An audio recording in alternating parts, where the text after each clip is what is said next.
So first, let's go ahead and meet Steve. He's based out of Paris, France. He's an expert in Confluence technology and integration. He's currently the ConfluenceFx products manager. And a while back, he graduated in IT and has a passion for social networks and web development. And when he's not working, he enjoys riding motorcycles and playing table football. While Alexis, on the other hand, is also based out of Paris, France. He is the executive VP at Compatibility. He manages the R&D department, and he has 16 years experience in IT services, in the IT services industry. He's formerly the CTO at Mappy before joining Compatibility in 2005, and he owns a NABIS tag telling him if software builds go wrong or if he has stayed too late at work, which is pretty funny. So with that, guys, I'm going to go ahead and turn the controls over to you. Okay, well, thank you, Morgan. So I'm taking the control. So, hello everybody. Thank you for being here. I'm very glad to present you this webinar. And this will be about the presentation of ConfluenceFx product by Compatibility. So, first, a little overview of what will be discussed here today. I'll introduce you to Compatibility and CapLab. Then we'll see an overview of ConfluenceFx, followed by a demonstration and a presentation of the architecture of ConfluenceFx. I'll finish by giving you some more information about the product, such as pricing, requirements, roadmap, and compatibility. So first, about Compatibility and CapLab. Compatibility is a French software company and consulting company created in 2005. It is agile and innovative. We're about 50 people highly experienced in software development, and we've made 3 million euros revenue in 2009. We provide services in two activities. First, the rich internet, enterprise, and desktop applications. We are considered as the first French expert in Flex, Flash, and LCES. We are Adobe partners since 2005, and we provide consulting, development, and modernization of large business applications and websites. Second, we provide services and collaborative solutions for enterprise. We are the first Confluence integrator in France and Atlassian partner since 2005. We provide knowledge management 2.0, intranet, social network solutions, and consulting, and also, of course, integration of Confluence. CapLab is the R&D department of Compatibility. Our website has reached 10,000 users and 120,000 page views by month. I click on it just to show you a little bit. So CapLab is working on two main subjects. The first one is on Flex R&D, where we provide free diagramming, graph visualization, and advanced reporting Flex components, and also tools for optimizing your development in Flex. The second subject is in Confluence R&D, where we provide widgets and rich plugins such as ConfluenceFx. We also provide standard plugins for Confluence, such as Content Internationalizer that helps you internationalize your pages in Confluence. And we provide out-of-the-box Java tools such as Task Manager, which will help you manage your long and recurring tasks in Confluence. All products are the result of R&D combined with the return on experience of our projects. Well, of course, all of these components are available on our website. Among our references, you can see some of the French top 50 companies such as SNCF, EADS, Société Générale, and international customers like SAP, for example. So now, what about ConfluenceFx? First, we have many customers who are using our wiki. And from the general feedbacks we had, there were kind of difficulties to improve the user adoption of Confluence within the company.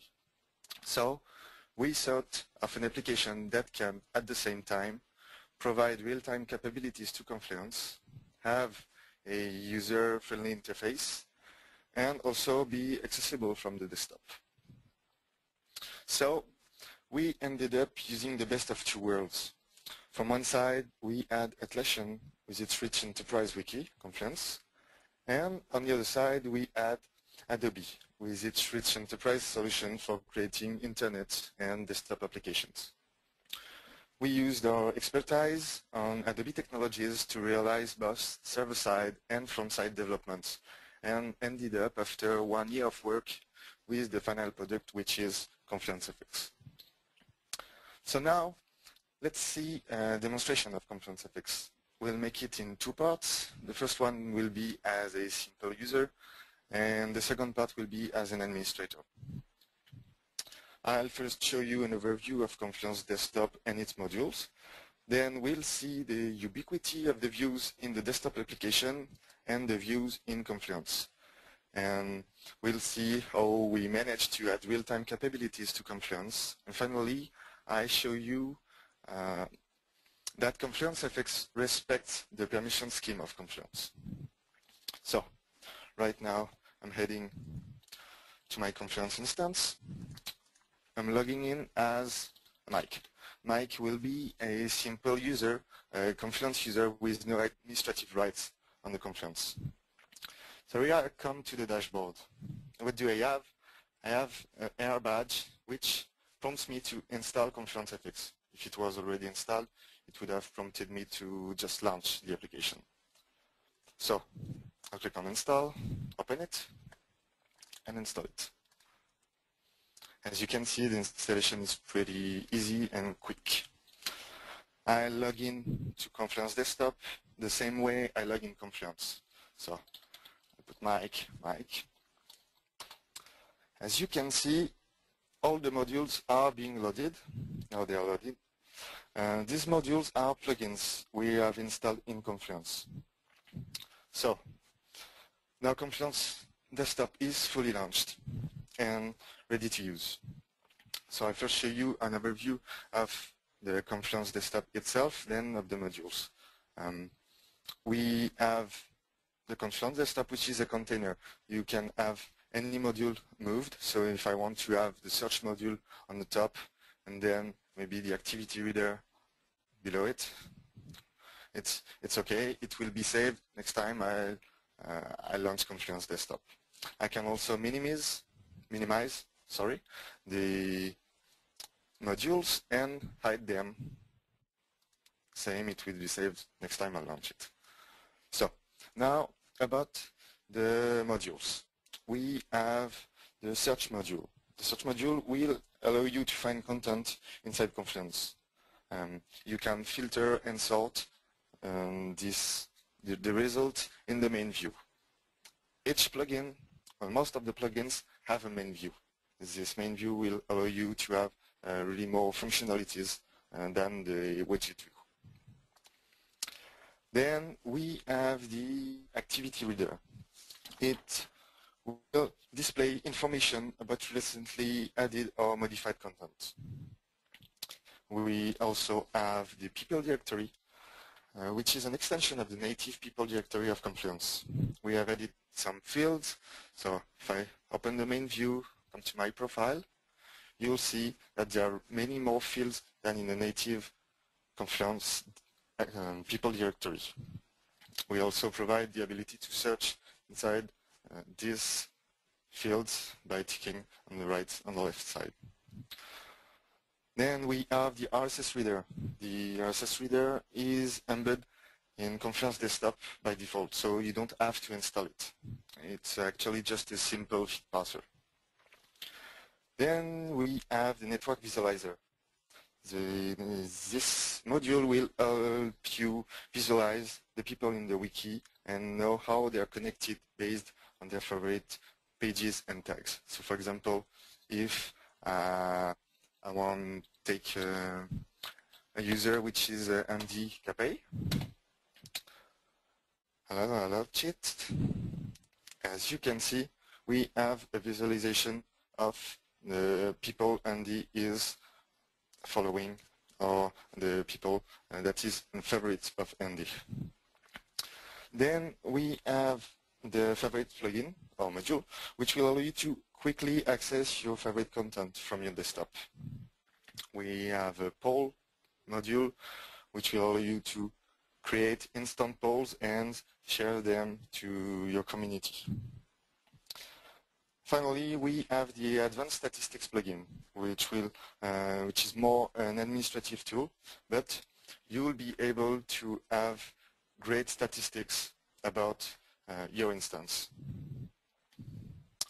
So this is it for the presentation of the plugins. Now we'll see that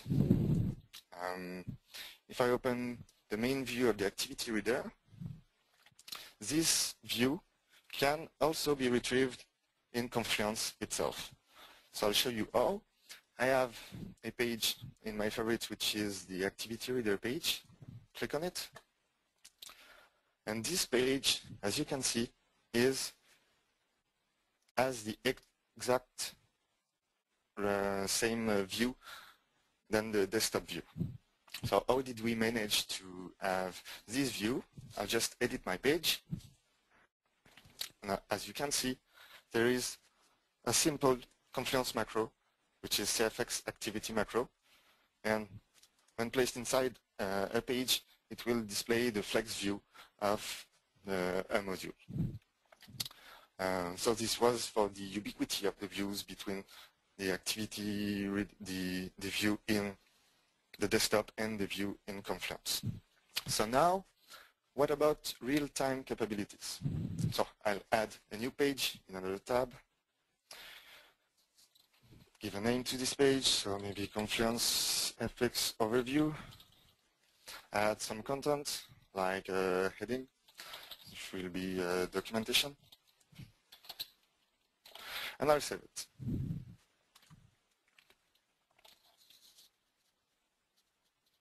So, what do we have? If you look at the bottom right corner, you can see a window notification. This notification will happen each time a content is updated in Confluence. So, if I click, sorry, I had a comment to make the notification come back. Okay. If I click on the notification, I'm redirected to the page. If I didn't see the notification, well, no problem. The information has also been pushed in the activity reader module, where you can scroll down to see all the activity on the Confluence instance. So you have the information pushed in the activity reader module, but you also have it in the flex view. As you can see, I didn't refresh my page, and the content has been pushed, my page and my comment to this page. So the same concept of real-time possibilities has been added to some other modules, like the favorite module. If I come to my page that I've created, go in the tools and add my page as a favorite, I'll now have, as you can see, the ConfluenceFx overview page has been pushed in my favorite module. If I remove it from the favorites, it's removed in real time. We have also the poll plugin, poll module, which will display notifications. So let's create a poll really quickly. My poll, no details, select the demonstration space, put one choice which will be maybe red and the other choice in blue. It ends today. When I click on save, you have a notification telling other users that you have created a poll and inviting them to vote.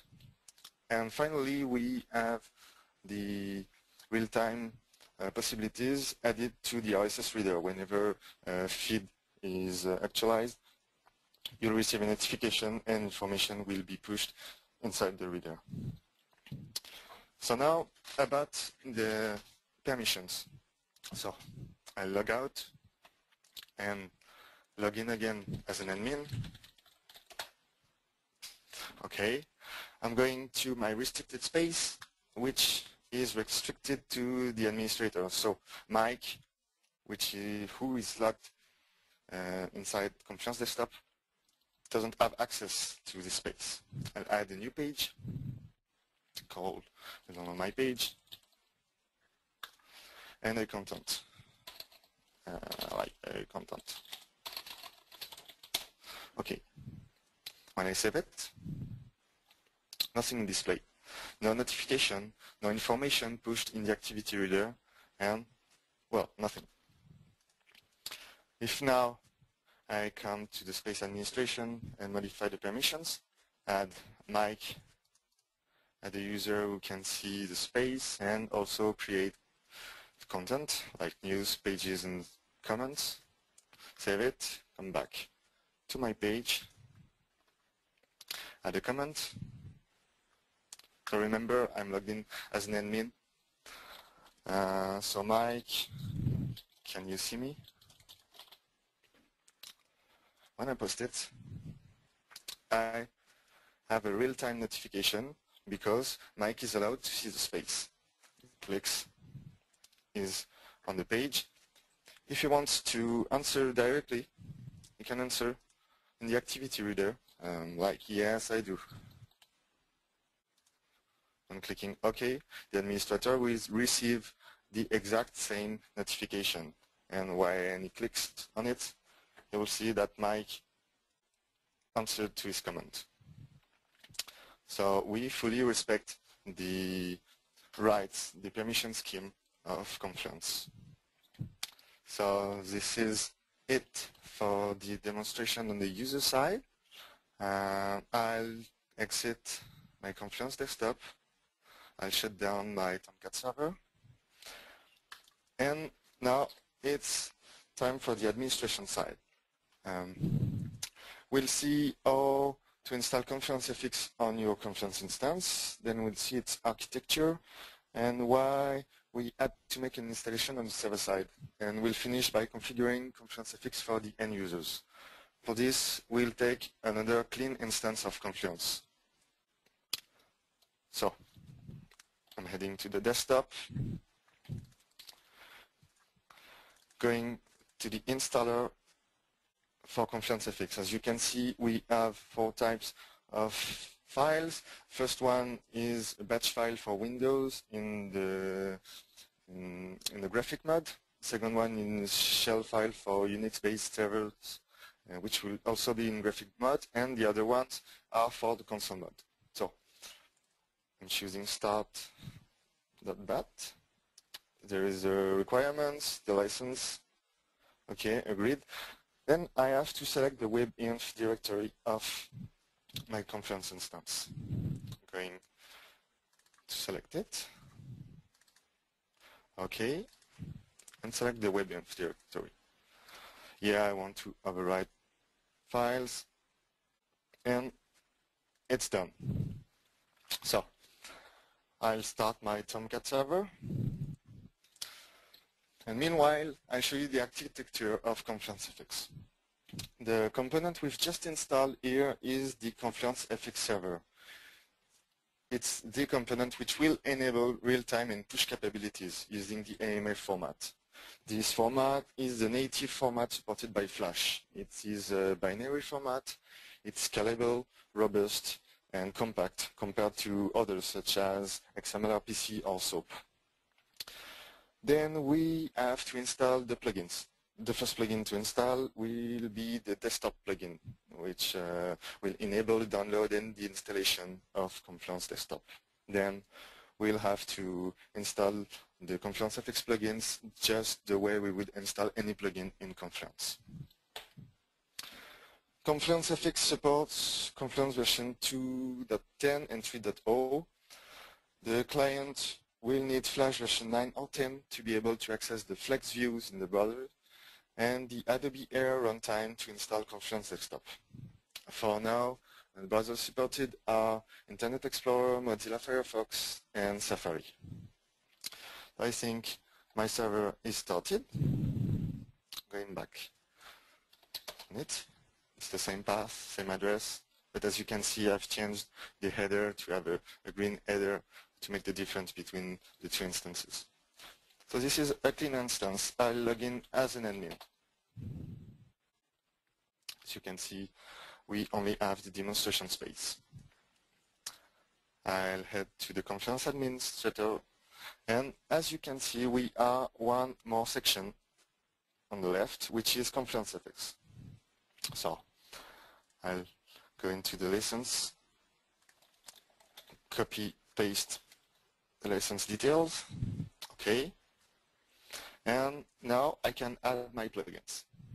So for the purpose of this demonstration, I'll only install 4 plugins among all of these plugins, which will be the desktop plugin, okay, the activity reader plugin, the people directory, and finally the statistics plugin. Okay. Now I'm going to the configuration console of ConfluenceFx. Here you can see all the plugins of ConfluenceFx installed on your Confluence instance. From right to left, you have a pictogram showing you that this module can be embedded in the desktop view, so in the Confluence desktop.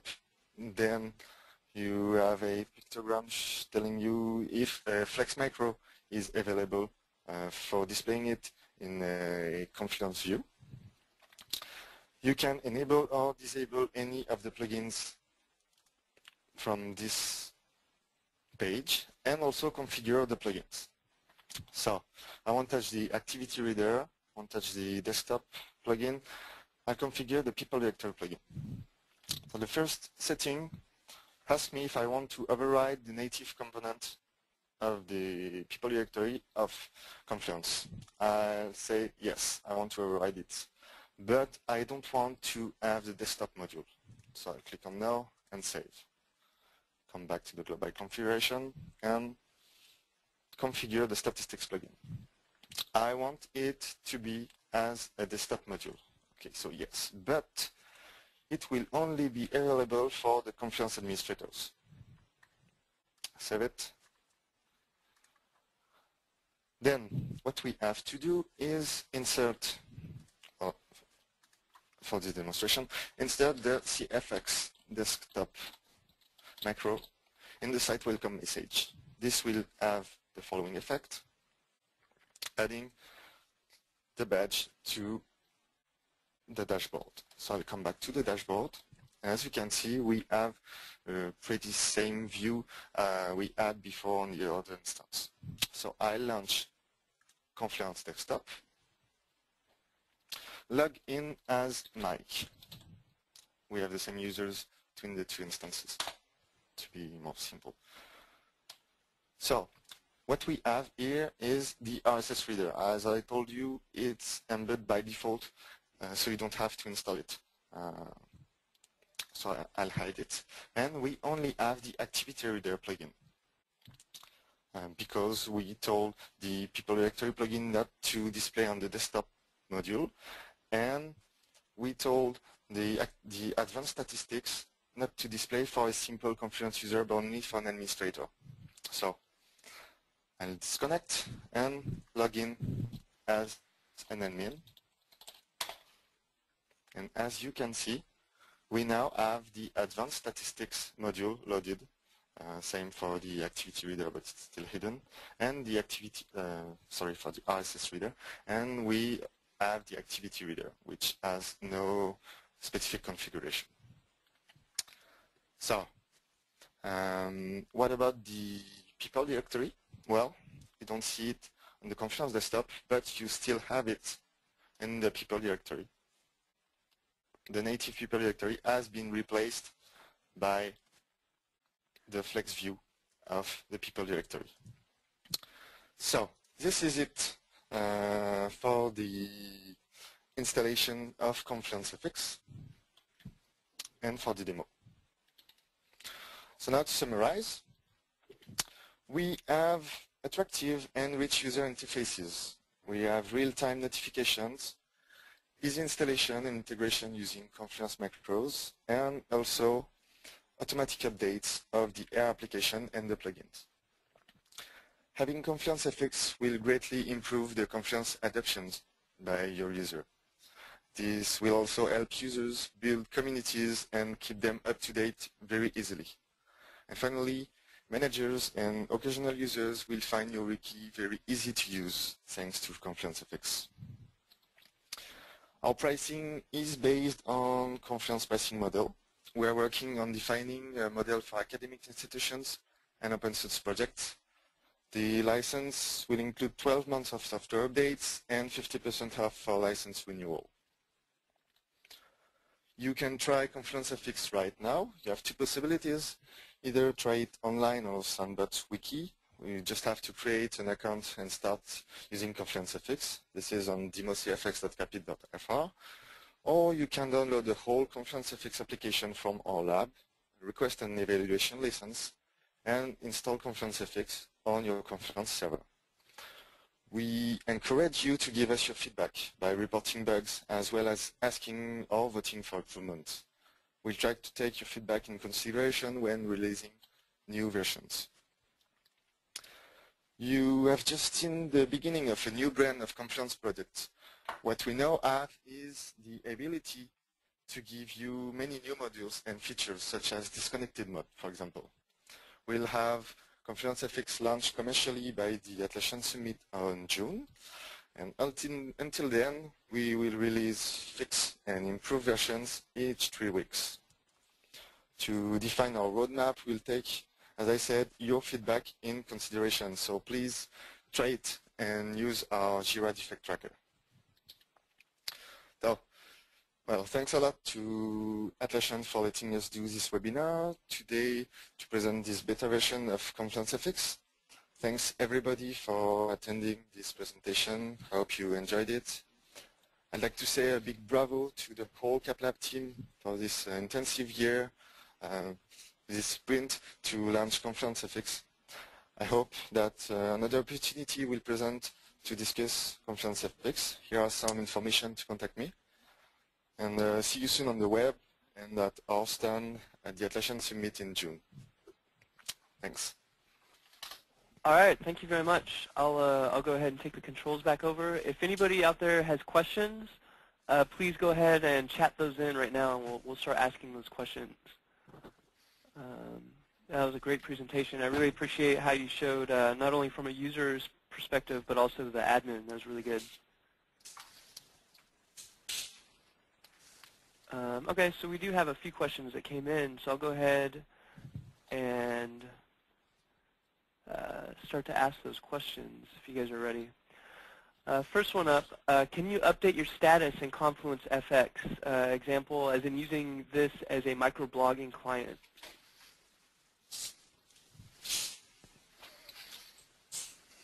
Can you maybe be a little bit more specific, please?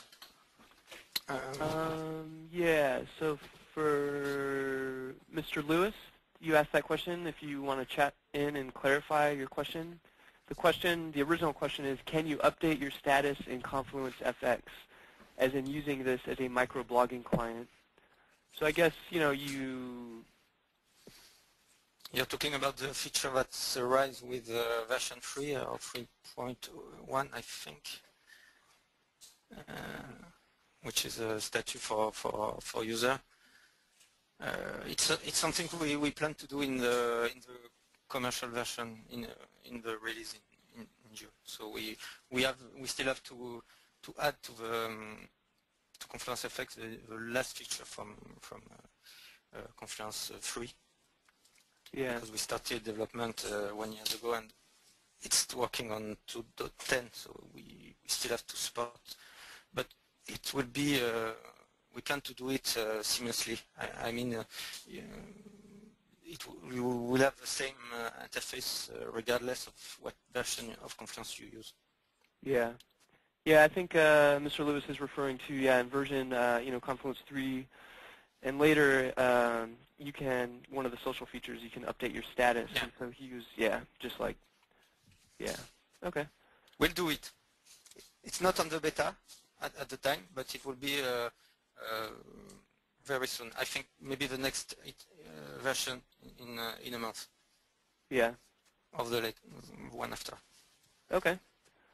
All right, here's another question. Do the activity plugin features cause any performance issues? So I can, depends. We using IMF and BlazeDS or LCDS Adobe server on Confluence, we minimize the overload compared to RSS solution who have to pull information from Confluence every time you need to on a regular basis. So it's way better in terms of performance, and you can scale it just like you can scale Confluence, adding a multiple instance for. We built ConfluenceFx to handle large number of users and update. So that's why we are using IMF3 instead of SOAP or XML RPC or any or RSS for that matter. Okay. Here's one. How flexible is it regarding customizing the look and feel? I guess the examples that you showed, they were gray modules. Can you change the colors, or is that out of the box, the color that's going to be? The color came out of the box, but you can on the desktop you can customize all the color using some kind of theming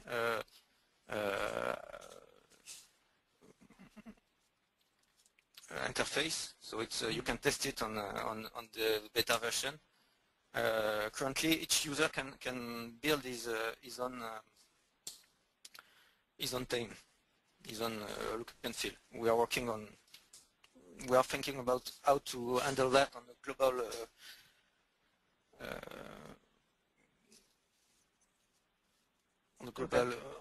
storing the configuration on the server.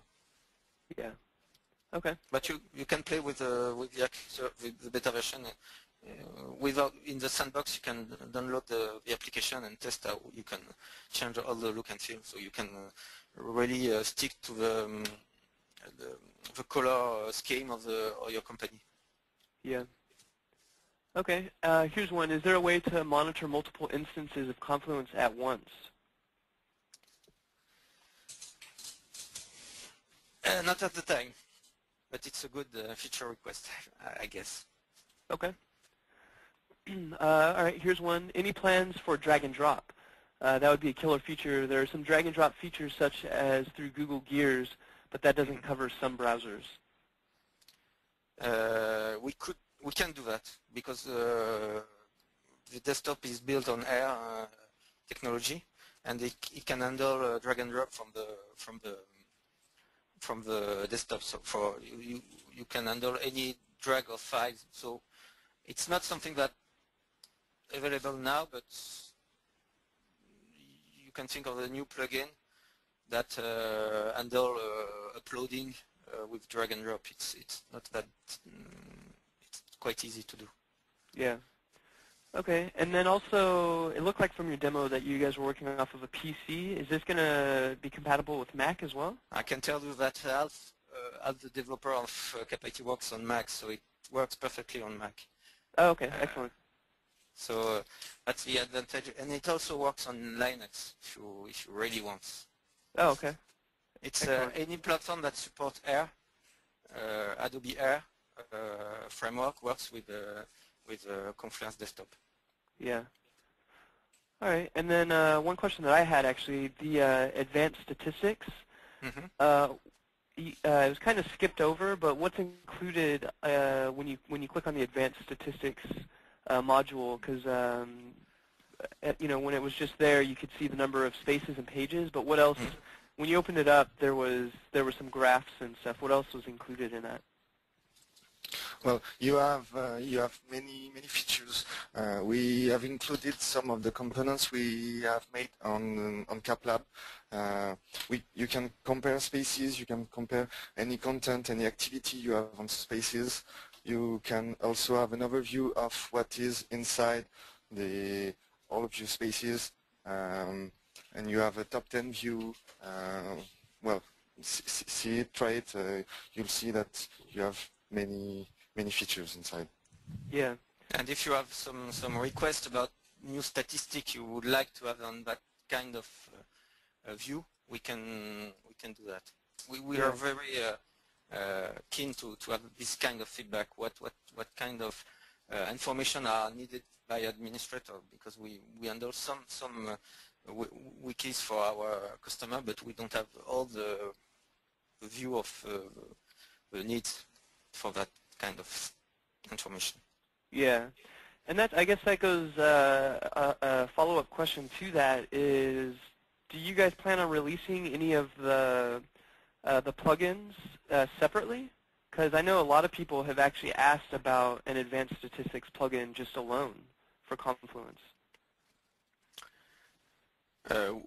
We release some standard plugin currently, especially the internationalization plugin where handle multiple language inside the same page. But what you have to understand is that core of ConfluenceFx is the communication layer between the Confluence and the desktop. It's the implementation of Confluence API into Blaze or LCDS, and it means that if you want to have some Flex plugin that handle large amount of data or real-time notification, we need to have this layer of communication. So we need to have some a part of ConfluenceFx, but we could package ConfluenceFx with a single plugin. Currently, we decided to serve a complete package and see how it goes. And if people want, if we see a real need for some stripe out version of ConfluenceFx, we could do that. Yeah. It's not okay. The current plan, but we could do that. Yeah. Yeah, I know just from being an Atlassian, I've been here over 3 years, that's been something that I've heard over and over, yeah, as a stats plugin for Confluence. Just that alone would be really, really good. So, all right, here's a couple more questions, and I think we'll wrap it up. What type of RSS feeds from inside our Confluence wiki can we configure for the FX widget? Example, can we add RSS feeds from a particular workspace? Currently, for the activity reader, we don't use RSS feed. We take the notification out of the inside the internal of Confluence. But you can configure which kind of the space, the people, I think, you will get notification about. So if you want to only get notification for one space that of interest you, you can filter that on the module. On the other hand, using the RSS module, you can use any RSS feed, even outside of Confluence. So you can mix, but using the RSS instead of IMF will lead you to less reactivity in terms of you won't have real-time notification because you will have to pull RSS on a regular basis, and it will put more load on the server because IMF serialization and deserialization, I mean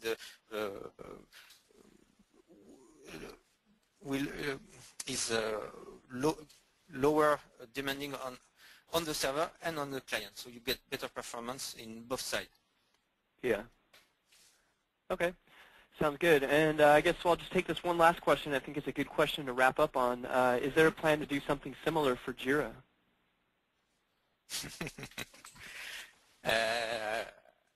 Maybe. We need to finish that ConfluenceFx before, but as you know, or may know, we are also a reseller of Jira. We had some project with the customer, and we had some need, but there's already lots of desktop clients for Jira available on the market, especially embedded into developer tools. So it's not as important as you can, as for Confluence. But we as soon as you have, for example, we can imagine a plugin that push information for Jira, which are available inside of Confluence if you are using the connection between the two applications. So it's something that will come sooner or later, I think. Yeah. Okay. But sounds good. Maybe not as a standalone application. Yeah. Okay. Well, I think that'll be all of the questions that we take today. Just wanted to go ahead and thank you guys. Thank you both Steve and Alexis for presenting. That was a really good presentation, very thorough and very clean presentation. I want to thank you for that. And for everyone that's listening, you can contact me at webinars@atlassian.com. And alternatively, you can contact Steve and Alexis. I put their emails right below webinars@atlassian.com. And I should have mentioned this at the beginning of the presentation, but this is being recorded. I'll go ahead and edit it and post it probably tomorrow. I don't know if I'll get to it today, but just check our blogs or check atlassian.com/TV, and we'll get this webinar posted, including the Q&A session.